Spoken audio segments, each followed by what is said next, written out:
अस्सलाम वालेकुम students, welcome to science academy.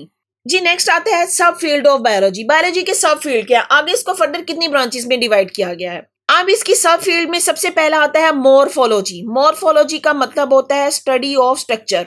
It is the study of form and structure.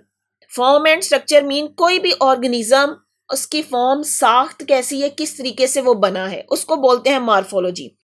Morphology study the outward appearance. Outward appearance मतलब आपकी जाहिरी शक्लो सूरत कैसी है, mean shape, colour, pattern. आपने देखा है कि हर जानदार दूसरे से मुख्तलिफ है। इंसानों की अपीयरेंस अलहदा है, जानवरों में डिफरेंट जानवरों की, बकरी की अलहदा है, गाय की अलहदा है, तो सबकी अपीयरेंस उसको बोलते हैं morphology. As well as the internal structure like organ. अच्छा, मॉर्फोलॉजी में हमने बात की फॉर्म एंड स्ट्रक्चर या इसकी आउटवर्ड अपीयरेंस की बात की है, लेकिन कुछ ऐसे हमारे ऑर्गन्स हैं जिनकी स्टडी भी मॉर्फोलॉजी में आ जाएगी। जैसे लंग्स का स्ट्रक्चर देखना हो, हार्ट का स्ट्रक्चर देखना हो, तो वो मॉर्फोलॉजी में आएगा। नेक्स्ट ब्रांच है जी एनाटॉमी। एनाटॉमी क्या है? Anatomy is the study of internal structure of organs. It is the branch of biology that explore the internal physical structure. अब यहाँ पे बात की गई है internal physical structure of organism. किसी भी ऑर्गेनिज्म का अंदरूनी स्ट्रक्चर या अंदरूनी साख्त कैसी है, पर्टिकुलरली ह्यूमंस के बारे में बात की जाएगी। It help in disease diagnosis, medical device development and improving quality of life. That is the study of organ of the digestive system. ठीक है, तो एनाटॉमी में हम इंटरनल फिजिकल स्ट्रक्चर पढ़ने के अलावा हमें इससे हेल्प क्या मिलती है, कोई भी डिजीज डायग्नोस कर सकते हैं, मेडिकल साइंस में डेवलपमेंट देख सकते हैं, फिर किस तरह से लाइफ क्वालिटी को इम्प्रूव करना है। जैसे एग्जांपल दी गई है study of the organs of the digestive system. Digestive system के जितने ऑर्गन्स हैं उनकी स्टडी एक्चुअली एनाटॉमी है। जी नेक्स्ट आता है फिजियोलॉजी। अब फिजियोलॉजी क्या है? It is the branch of biology that deals with the functioning of body parts. Body parts function कैसे करते हैं, इसको बोलते हैं फिजियोलॉजी। एग्जांपल जैसे दी गई है how the blood circulate system transport vital substance through out the body, कि हमारी बॉडी में जो ब्लड सर्कुलेटरी सिस्टम है वो बॉडी के अंदर किस तरीके से सर्कुलेट करता है और इंग्रेडिएंट्स को पूरी बॉडी तक किस तरीके से पहुंचाता है। तो ये फंक्शन ऑफ बॉडी पार्ट्स है, इसको हम पढ़ेंगे फिजियोलॉजी में। जी नेक्स्ट है हमारा हिस्टोलॉजी। हिस्टोलॉजी होते हैं study of tissue. It is the microscopic study of tissues. अब टिश्यूज क्या है? Tissues are the group of cell that have the similar function. Cell is the basic structure and functional unit of life. जब cell इकट्ठे हो तो वो tissue बनाते हैं। ऐसे सेल जिनका फंक्शन सेम हो तो वो टिश्यूज बनाते हैं, और इन टिश्यूज की स्टडी को हम बोलते हैं histology. Tissue examination help in disease diagnosis, drug studies and understanding the organ structure and function. तो टिश्यू एग्जामिनेशन से या हिस्टोलॉजी की मदद से कोई भी डिजीज है तो उसको डायग्नोस किया जा सकता है, या ड्रग की स्टडी पढ़ी जा सकती है। ड्रग मीन जो भी अगर कोई ड्रग लेता है, जैसे मंशियात है, कोई नशा वगैरह करता है, तो उसका उसकी बॉडी पे, उसके सेल्स पे, उसके टिश्यूज पे क्या इफेक्ट होता है। And understanding the organ structure and function. Organs क्या है और उनका फंक्शन क्या है, तो ये हिस्टोलॉजी में पढ़ा जाएगा। नेक्स्ट आता है cytology. Cytology study of the cell. It is the study of cell that is the building block of life. अब सेल की डेफिनेशन क्या है? Building block of life. Cytologist unravel the fundamental structure of the cells and their organelles. अब cell के अंदर भी छोटे छोटे स्ट्रक्चर्स है जिनको हम बोल रहे हैं ऑर्गेनेलीज। जैसे आपने बात की थी क्लोरोप्लास्ट की या माइटोकॉन्ड्रिया, तो ये सब ऑर्गेनेलीज हैं जो सेल के अंदर हैं। तो इसकी कंप्लीट स्टडी को हम बोल रहे हैं साइटोलॉजी।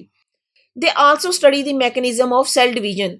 अब सेल डिवाइड होकर अपने जैसे सेल बनाता है, डॉटर सेल बनाता है, तो सेल डिवीजन ये भी साइटोलॉजी में आएगा। एक्चुअली साइटोलॉजी का मतलब है कंप्लीट स्टडी ऑफ सेल।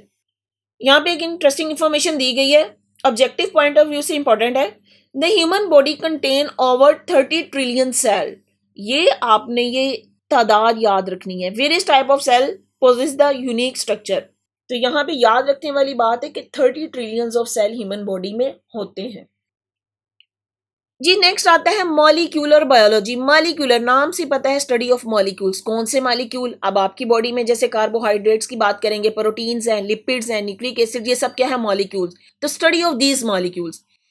तो molecular biology deals with the study of biological molecules like carbohydrates, protein, lipids and nucleic acid. Molecular biologists also study the fundamental life process, develop drugs, and create the genetically modified organism. जीएमओज आपने 8th class जब science पढ़ी थी तो वहां पे आपने genetically modified organism या जीएमओज के बारे में काफी डिटेल से पढ़ा था। तो उन सब की स्टडीज के बारे में पढ़ना जो है वो मॉलिक्यूलर बायोलॉजी में आता है। नेक्स्ट है embryology. Embryology means study of embryo. Embryo क्या है? It is the study of the process of development of organism from fertilize egg. Egg fertilize होके एम्ब्रियो बनाएगा तो उसको हम बोलते हैं एम्ब्रियोलॉजी।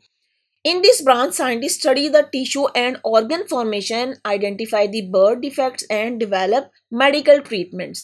मीन उस एम्ब्रियो से आगे से किस तरह से टिश्यू और ऑर्गन बनते हैं, या अगर कोई बर्थ डिफेक्ट्स आ जाते हैं तो वो कैसे आ जाते हैं, इन सब की स्टडी को एम्ब्रियोलॉजी में पढ़ेंगे। नेक्स्ट टॉपिक है जेनेटिक्स। जेनेटिक्स क्या है? It is the branch of biology that deals with the study of transfer of character from parents to offspring. Study of transfer of character from parents to offspring मतलब ऐसी बातें जो parents से offspring में, या ऐसे कैरेक्टर या ऐसी खसूसियात जो पेरेंट्स से ऑफस्प्रिंग या बच्चों में आए, उसकी स्टडी को हम जेनेटिक्स बोलते हैं।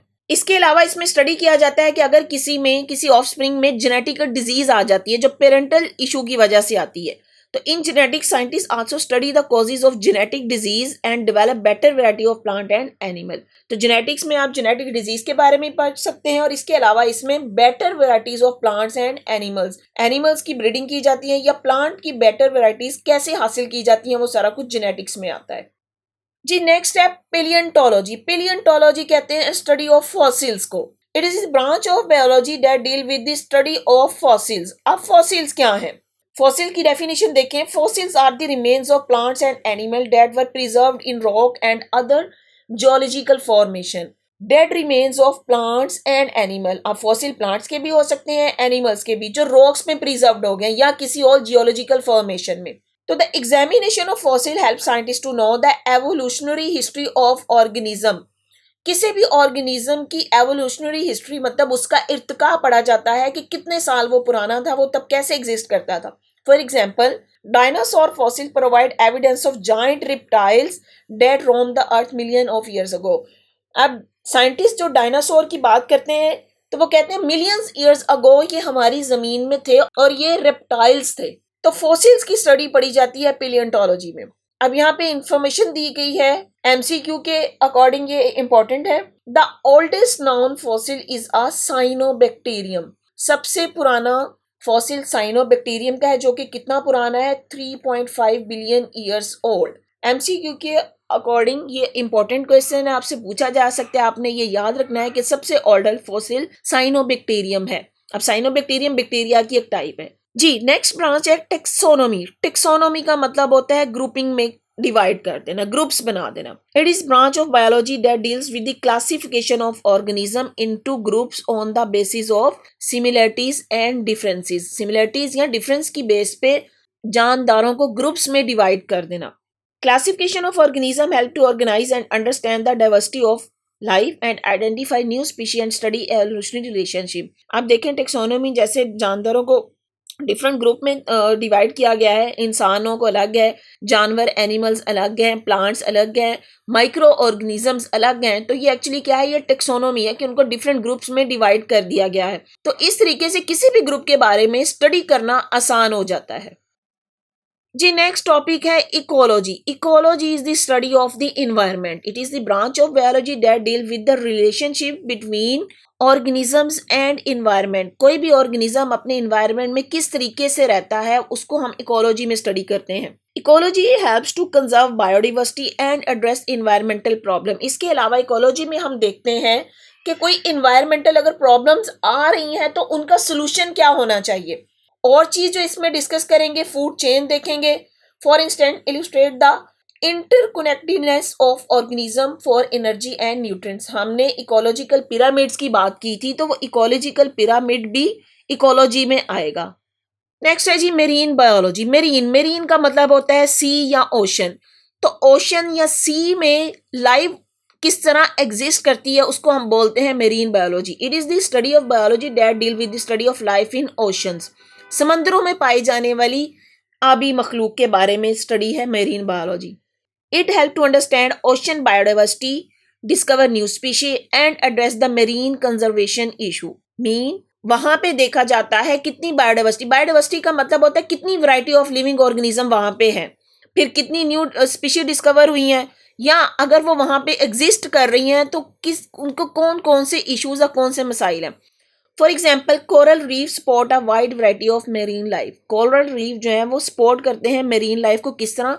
ये कुछ ऑर्गेनिज्म को शेल्टर प्रोवाइड करते हैं और कुछ के लिए ये खुराक के तौर पे इस्तेमाल होते हैं।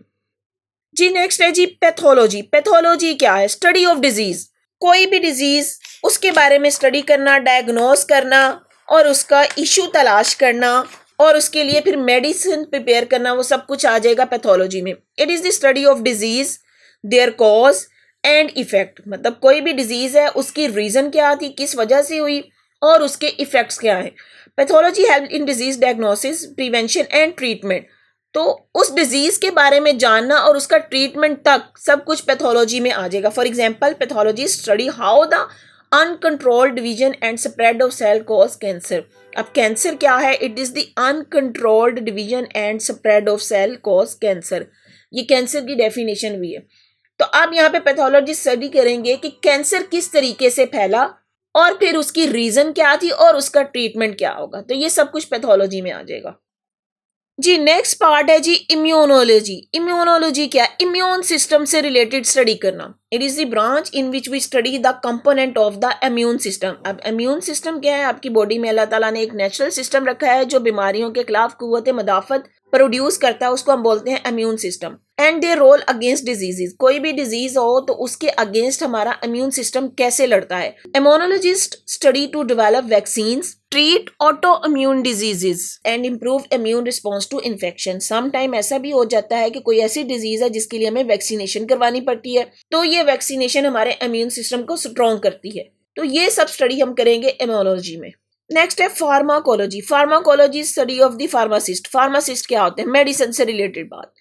It is the branch in which we study drugs and their effects on the body. अब ड्रग्स से मुराद यहाँ पे मेडिसिन है। This help in the development of new drugs. For example new antibiotics are developed that are used to kill bacteria and treat bacterial infection. आपको कभी कोई अगर खुदा ना खास्ता कोई बीमारी आ जाए, आपको मेडिसिन लेनी हो तो आप फार्मेसी में जाते हैं, तो फार्मेसी में आप डिफरेंट मेडिसिन ले लेते हैं। तो pharmacology actually study of medicine है। अब यहाँ पे काफी ज्यादा ब्रांचेस डिस्कस की गई थी, लेकिन अभी यहाँ पे ये खत्म नहीं होती, और भी बहुत ज्यादा ब्रांचेस हैं। क्यों? क्योंकि लाइफ ही बहुत कम्प्लेक्स है। जी स्टूडेंट्स, अगर आपको मेरा लेक्चर समझ आया है तो अपने फ्रेंड्स के साथ शेयर करें, मेरी वीडियो को लाइक करें और चैनल को सब्सक्राइब करें। बेल आइकन को क्लिक कर दें ताकि आने वाली हर वीडियो सबसे पहले आपको मिल जाए। और अगर आपने कोई क्वेश्चन करना है तो कमेंट बॉक्स में मुझे कमेंट कर सकते हैं। Thank you.